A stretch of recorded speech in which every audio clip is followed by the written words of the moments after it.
Ijtimoiy tarmoqlarda Jasmin Trans nomi bilan tanilgan Muzaffar Rahimov so'nggi vaqtlarda turli shov-shuvlarga sabab bo'lmoqda. Ayrim manbalarda uning hozirgi holati tanib bo'lmas darajada ekani aytilmoqda.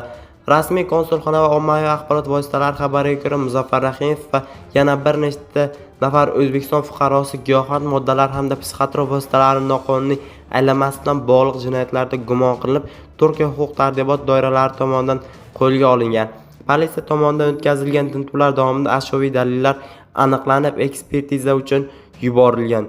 Gumon qilinayotgan shaxslar 2025-yil 30-sentyabr kuni Istanbul shahrining Maltepe tumanining joylashgan yopiq turdagi jazoni ijro etish muassasasiga joylashtirilgan. Hozirda tergov jarayonlari davom etmoqda. Turkiya huquq organlari tomonidan rasmiy sud hukmi, aniq jazo choralari haqida hozircha ommaviy axborot vositalarida ma'lumot berilmagan.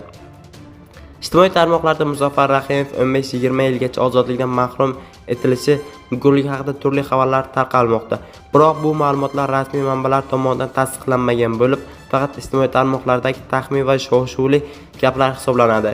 Rasman ma'lum qilinishicha, Muzaffar Rahimov Turkiyada tergov ostida saqlanmoqda. Sud hukmi chiqarilmaguncha u aybdor deb topilmagan va hozircha uning jazosi yoki taqdiri haqida aniq rasmiy qaror mavjud emas. Qamoqxonadagi holat haqida tarqalgan videolar va xabarlar esa rasmiy tasdiqga ega emas. Batafsil ma'lumotlarni video davomida ko'rib bilib chiqishingiz mumkin.